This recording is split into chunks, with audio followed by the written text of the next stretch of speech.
Thank you very much. I am pleased now to introduce our next reader. This is actually an introduction written by Liz Mayorga, and I am here to introduce Jennifer Viscus. Jenn Viscus does not mess around. She quit her job as the assistant art director at a magazine in Aspen and moved to San Francisco to get her MFA in writing.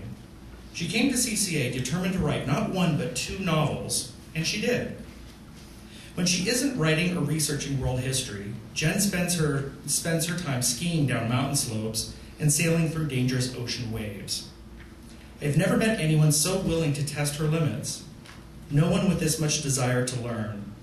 For Jenn, it's not enough to study Central and Eastern European culture. It's not enough to speak 5 languages. Jenn must explore things fully and live them. She calls her grandmother on the phone once a week to ask the questions books can't answer. She flies to Eastern Europe, to her grandmother's homeland of Lithuania, to explore the landscape that has shaped her family history. Jenn maps the land's struggles alongside family conflict and international war. Such a complicated relationship turns Lithuania into an intimate relative. It's no wonder resilience drives every character in her stories. Whether it's her grandmother or Louisa, Jenn writes about strong women who use their intelligence and sensibility to survive. They are the women in her life, her mother, her grandmother, her friends abroad, who have inspired her with their wit and endless warmth. Jenn comes from a legacy of brave women. Strength gets passed down from one generation to the next, and so came to be Jenn Viscus. It wasn't the cold winters in Michigan or Lithuania that made her this tough. No, tough is in Jenn's blood. There's something to be said about her drive and discipline. It's worth envying, maybe because she makes me feel lazy. If I didn't know any better, I'd say Jenn has superpowers, which is how she managed to write 2 novels in such a short amount of time. But I don't think she would appreciate such a hyperbole. Superpowers don't exist. Besides, that would take away from the wonder of the human imagination and the hard work that comes with writing. What Jenn does appreciate, however, is a good reader. And so you will have the opportunity to listen to her stories, to her beautiful language, her carefully crafted sentences, and the attention to details that bring her characters and their worlds to life. Jenn Viscus is all about honesty. She's all about admiring the beauty that exists despite all obstacles. That much is reflected in her work.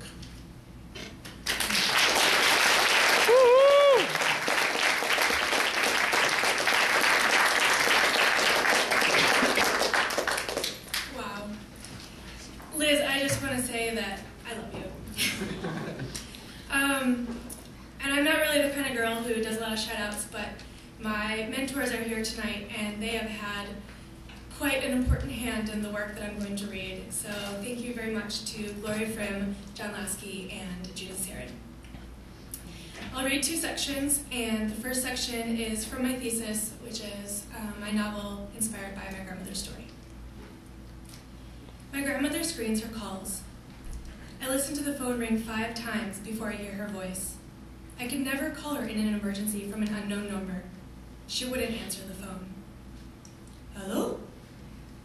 Labas, Grandma, I say, stretching the long cord of the telephone across my dorm room to sit down at my desk. Oh, labas. She draws out the Lithuanian word for hello, like it's a huge surprise to hear my voice on the other end. Not only do I know she recognizes my phone number, she answered it, didn't she? But I call her every week at exactly the same time. Wednesday morning at 10, my time. I'm making my breakfast. I know this already. She's 2 hours ahead in Florida, but she sleeps late and eats breakfast at noon. I'm eating my breakfast too. What you having? She always wants to know. Granola and yogurt. Oh yeah. As if this is something great to consider. And then she tells me what she's eating. Black bread, no butter, a piece of salmon, and a leaf of romaine lettuce. Why she was up so late. Watching a movie on the Catholic channel about a Polish priest who rescues 2 young women.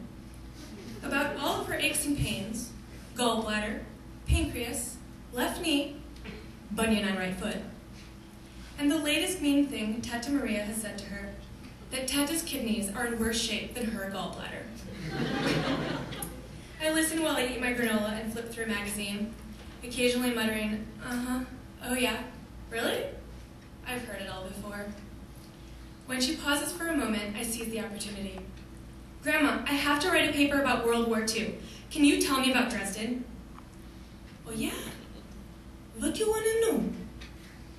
I need to know what it was like to be caught in the bombing and about Algimantas. Yeah, sure, she says.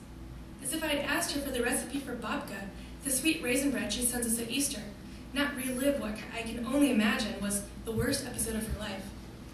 Actually, I've asked for her babka recipe. She won't give it to me over the phone. Just wait a minute. She sets down the phone. I hear something hard sliding on the counter, the clink of silver against porcelain, pill bottles rattling as she opens them and shakes out her pills. Of water pouring into a glass from the ever-present pitcher of boiled water on the counter. Silvered feet shuffling across linoleum. A chair being pulled out, and, okay, I tell you how it was. I've got a pen in my hand, and my notebook is already open in front of me. My grandmother likes to talk. One question can get her going for hours. Dresden was the most beautiful city in Europe. I dreamed a long time about visiting it. The phone slips from between my shoulder and my ear as I reach for another tissue to wipe my eyes and blow my nose. What's the matter? Are you sick? I didn't realize how much of the story I haven't heard before, how much I still don't know. No, Grandma, I'm not sick. It's after 1 o'clock. I've already missed 2 classes. My grandmother has been talking for almost 3 hours about the train and the bombing and the baby. Anyway, you see how much I told you? Now you know the whole story. It's hardly the whole story, I think. She hasn't even told me how they decided to leave Lithuania, or why they went to Tübingen, or where my dad was born. But I don't know how much more I can stand to hear at one time. Yeah, Grandma, thanks. I should have enough for my paper. Well, that's how it was. The most important thing is that you know. You're the only one I'm talking with. You're the only one who knows everything. I know you do the most with it. I look at my notes. I wrote almost 10 pages while she was talking. I'll send you a copy of my paper when it's done, I offer. Sure, I put it in the album. That's where everything goes. In the album. She has an album for each of us. All 8 cousins. You send the grandma a copy of everything. I don't think I know everything yet, Grandma. You will, I gather. And then someday, you will write the whole story about how we ran from those communists. This next section is from the novel that I was writing when I started at grad school. It doesn't have a title, I just call it Louisa. Louisa was still the only passenger in her compartment. She wasn't sleepy yet, so she pulled the sliding door shut and sat on the middle bunk to look out the window at the lights of Bayonne. She was mesmerized by the lights, and the streets and the cars, at first so bright, and then, as the train began to pick up speed, everything faded into the blackness of the countryside. Soon her eyes strained to pick out the silhouette of a village on the horizon. Suddenly, the door was flung open, and the light from the hallway spilled into the compartment. A soldier was standing there. He began to speak, quickly, and with a slightly unfamiliar accent. Bonsoir, excusez-moi. The soldier saw that she was alone in the room. Est-ce que ça vous ne dérange pas? J'ai une réservation pour le numéro 35, là-bas, en haut. He pointed to the top bunk opposite hers.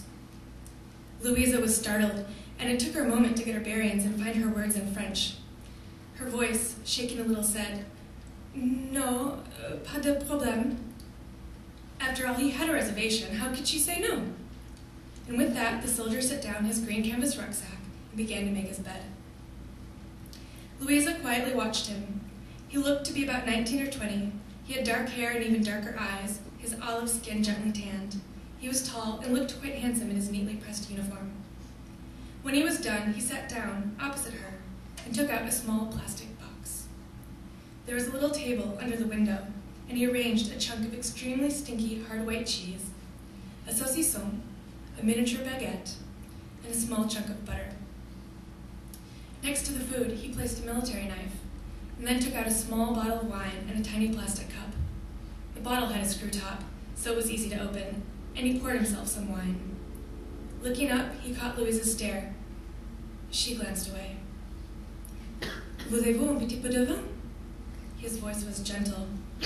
She replied, Non merci, je ne bois pas. She was, after all, barely 16, and though she had tasted beer at a party or two, she had never tasted wine in her life. She was, however, enthralled by the stinky cheese and decided that it was a perfect time to get over her shyness. So she asked, Est-ce que je peux goûter le fromage? He frowned thoughtfully. Vous êtes American? Louisa feared she would hear that sentence often this year if she didn't improve her accent. With the sadness of defeat in her voice, she replied, Oui. The soldier brightened up immediately.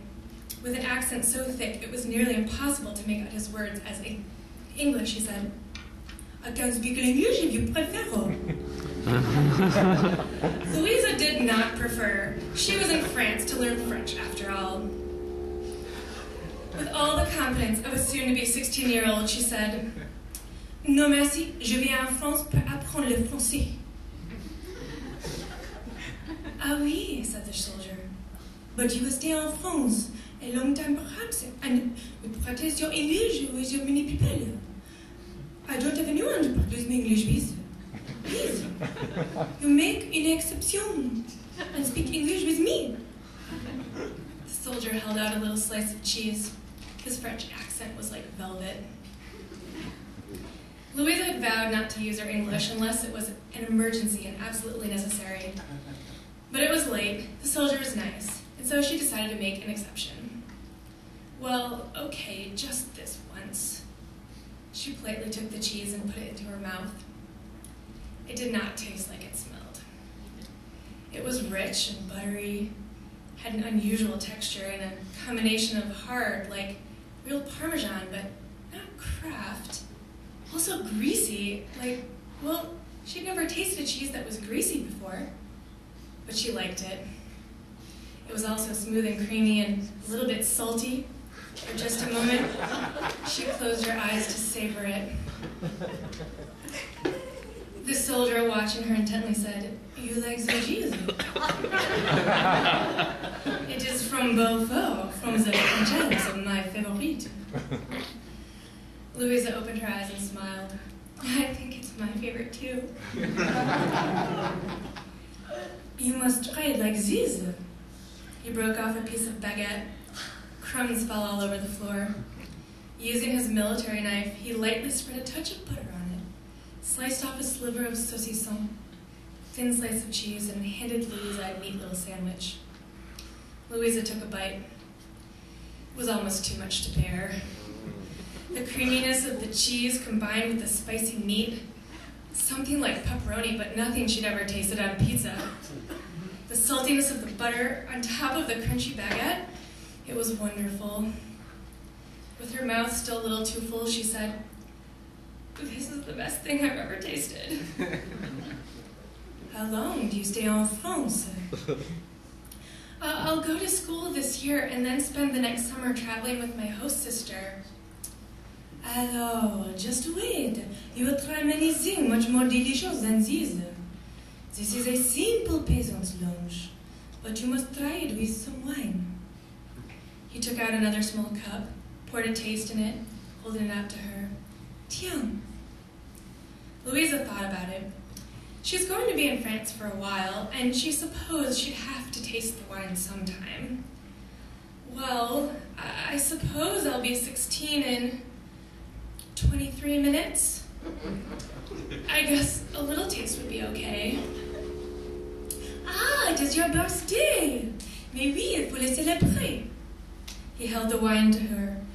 Louisa, trying to appear like an adult, gently swirled the wine in the cup the way she'd seen her parents do it. She smelled it, slowly took a sip. The wine wasn't as bad as she thought it might be. In fact, it was actually quite smooth, tasted of black currant. It was rich, but not overwhelming. It went perfectly with the sausage and cheese. It is only a simple bottle. I'm sure you will also taste much better wines this year.